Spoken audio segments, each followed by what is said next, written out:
Hello and welcome to my ship review of Royal Caribbean's Anthem of the Seas. Anthem of the Seas is a Quantum class cruise ship and currently ranks as one of the largest ships by class in the world. She has seriously impressive facilities and venues on board, and some of which are a first at sea. I'm going to start by talking about embarkation. It is without doubt the worst embarkation process I've experienced in more than 30 cruises. The ship arrived into Cape Liberty late, which resulted in us embarking much later than originally stated. We were made to stand outside the terminal in temperatures of -2 Celsius for more than 2 hours.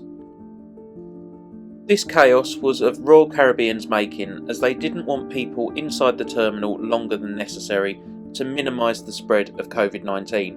Despite every passenger, with the exception of children, being fully vaccinated, possessing proof of a negative PCR or lateral test in the last 24 hours, and everyone wearing face masks, they still felt it necessary for people to wait outside in the freezing cold. The shambolic process was also exacerbated by only having 3 out of 9 security arches open. We were not impressed. More than 2.5 hours after arriving at the terminal, we stepped onto the ship.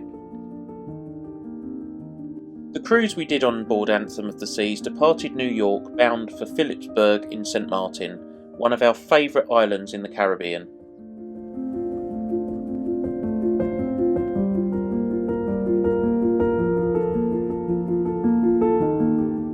We then sailed to St. John's in Antigua, where we swam with stingrays. Check out our channel for a video on that particular shore excursion and find out just how good it is.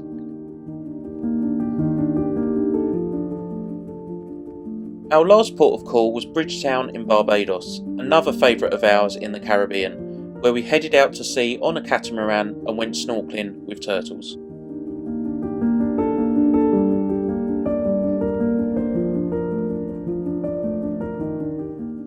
We then remained on a northwesterly heading for 4 nights, bound for Cape Liberty. In this video, we're going to cover everything that matters to you: the cabin, the food, the entertainment, and things to do. We'll touch on what we liked about Anthem of the Seas and what we weren't so keen on. So let's find out if Anthem is the right ship for you.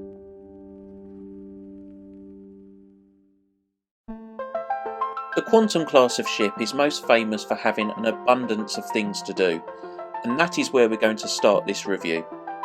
I've never been on a ship that has more on offer when it comes to things to do. You have the incredible North Star on Deck 16, which is a London Eye inspired capsule giving you 360-degree views more than 300 feet above the ocean. It's an experience unique to the Quantum class, and the views you gain are unmatched by any other class of ship in the world. The North Star is free on port days but chargeable on sea days. Please check out our channel for a video specific to the North Star.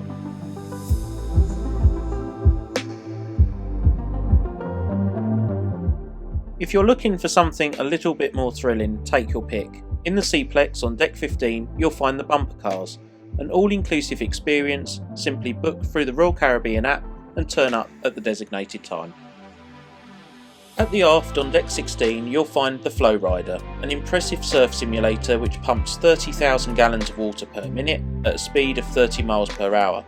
This facility is free of charge, however the FLOWRIDER is available for private hire for an additional fee if there's a group of you and you want it to yourself. Just like all other facilities, book through the Royal Caribbean app and turn up at the designated time. If you've ever fancied skydiving but aren't quite brave enough, why not try the skydiving simulator on board Anthem of the Seas? RIPCORD by IFLY is an impressive simulator designed to simulate the effect and experience you get from skydiving. Unfortunately, this is an additional charge venue, charged at $49 for an hour session. Please note that an hour session includes a safety demonstration and the time it takes you to get ready. If you enjoy a tipple, you have to try the BIONIC bar located on Deck 5.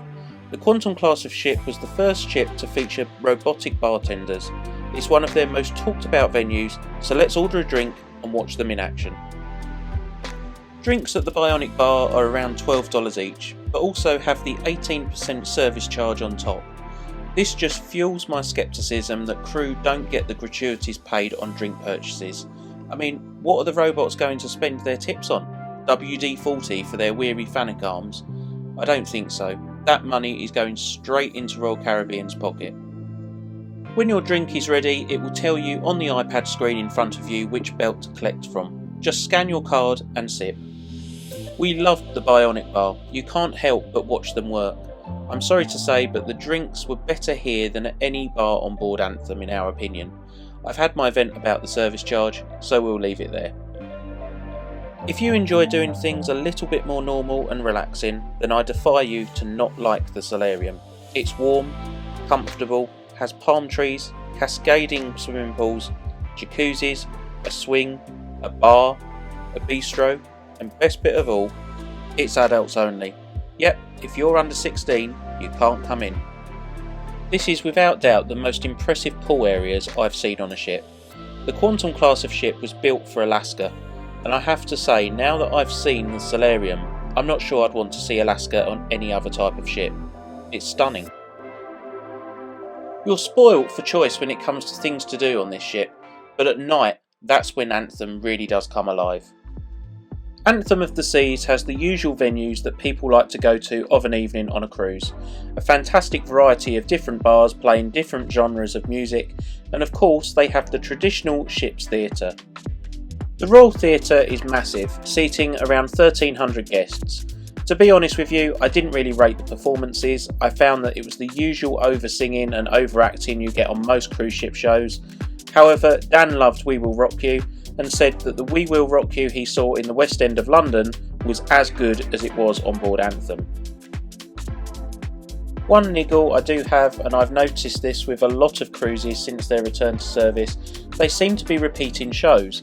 It used to be the case that every night the theatre had new entertainment, but We Will Rock You was performed 2 different evenings, as was their other West End style show, The Gift. I can only assume that this is an example of budget cuts that have been made, but it's a shame as you're not getting the variety you once were. Another entertainment venue on board is 270, located at the aft on deck 5. We loved it here. We found that the standard of the shows was way better than what was performed in the Royal Theatre, and liked the concept of it as a venue. The seats were more comfortable, social distancing was more feasible, and the effects were really quite impressive.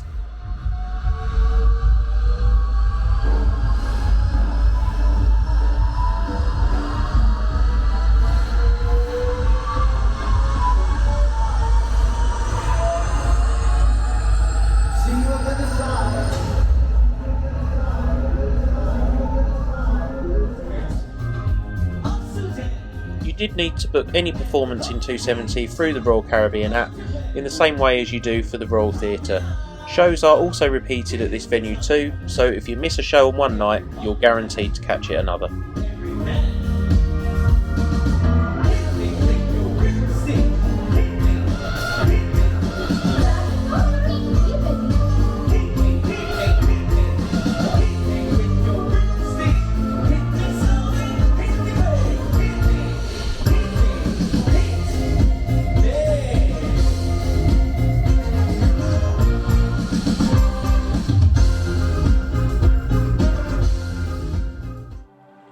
Concluding things to do and entertainment, I'd say that Anthem of the Seas is fantastic when it comes to the variety of activities on offer. An observation I would make though is the atmosphere was pretty muted, as they've got rid of the Esplanade parties that they used to hold, and activities by the poolside have also gone because of COVID. What a belly flop contest has to do with a pandemic, I'll never know. Next topic, food. Anthem of the Seas is a great ship for decent cuisine, and you're certainly never stuck for choice. Our favourite place to go for breakfast was the cafe at 270. If you're craving an egg muffin, a bagel or just a croissant, then this is the place for you. You can also pick up freshly squeezed orange juice here at an additional fee if you're not a fan of the synthetic orange squash stuff they serve in the Windjammer. At lunchtime, this venue serves paninis, burritos, salads and pasta dishes to take away. You also get a similar variety of foods in the cafe promenade. However, you have more on offer here and the foods seem to be of better quality.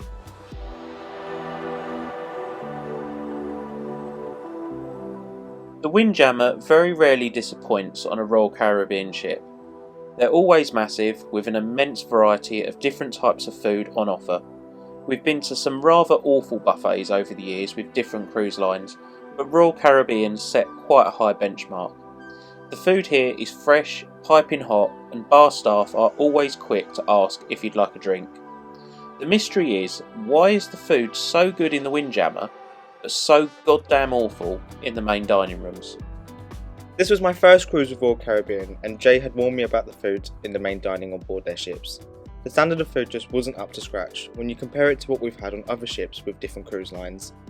And if you compare what Royal Caribbean advertises on their website and what they actually serve you, well, it doesn't look good, does it? In fact, we didn't have a good meal here other than the whole main lobster, which was an extra charge of $30 plus service charge. Thankfully, Anthem of the Seas makes up for its terrible main dining for its fantastic specialty restaurants. It's just annoying you have to pay so much extra for top quality food. You have a massive range of specialty restaurants on board this ship, including Johnny Rockets for that hamburger and fries.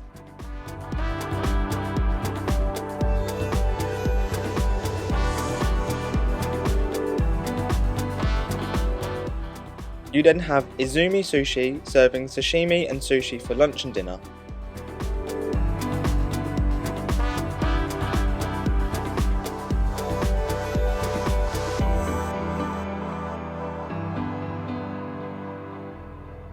Also on Deck 5 is Jamie's Italian at the Via, where you can order stunning pasta dishes such as truffle tagliatelle and Italian desserts such as Sicilian lemon meringue cheesecake. Chops Grill is the place to go for a perfectly cooked steak, or treat yourself to a whole Maine lobster. Go on, you're on holiday.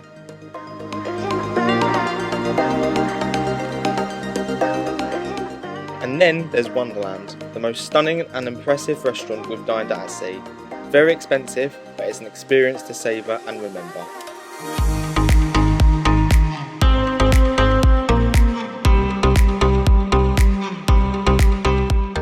If you would like to find out more about all of the Anthem of the Seas restaurants and dining venues, check out our Anthem of the Seas food and dining guide on our channel, or click it now in the top right hand corner. This is our summary of Anthem of the Seas. We love this ship. Truth be told, we had very little to complain about on board. We've made our feelings known about the main dining, and that is undoubtedly the most disappointing part of our experience on board Anthem of the Seas. We also had some reservations about COVID-19 policies and measures, but we've done a totally separate video on that, so if you'd like to see it, check out our channel or click the banner in the top right hand corner now. Even though the main dining was disappointing, the rest of the dining venues on board were amazing. Also, we're not usually ones to dine in the buffet, however the Windjammer had everything you could have wanted and more. It's a thumbs up from us. An area which does deserve recognition is the internet on board. Usually internet on ships is very unpredictable and slow. It usually always comes with a hefty price tag too, particularly with lines such as Cunard, which charge you something ridiculous like $15 for 30 minutes usage.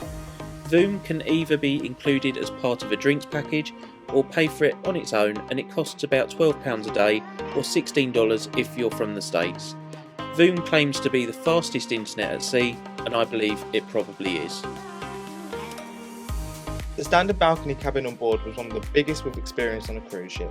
Plenty of storage, a decent sized balcony, and immaculately clean throughout our cruise. We really liked the bathroom as it didn't have that dreaded shower curtain, and it was a lot more spacious than most.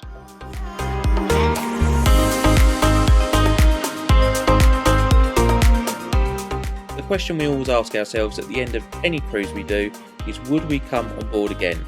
And for Anthem of the Seas, we would have to shout a resounding yes. This ship has become one of my favourites. Food, with the exception of the main dining, was amazing. Service was always friendly and fast. The ship was really well maintained and it was always clean. The entertainment was a bit hit and miss, but let's face it, it's like that with most cruise lines. At least with Royal Caribbean you've always got choice. There's always an activity for you to do or a place to go on board to match your mood. That's what I like about Royal Caribbean ships. You can be adventurous or as relaxed as you want. It's your holiday, it's your choice. Some people do have a habit of looking down their nose at the likes of Royal Caribbean and NCL because they push the boundaries with things to do on board.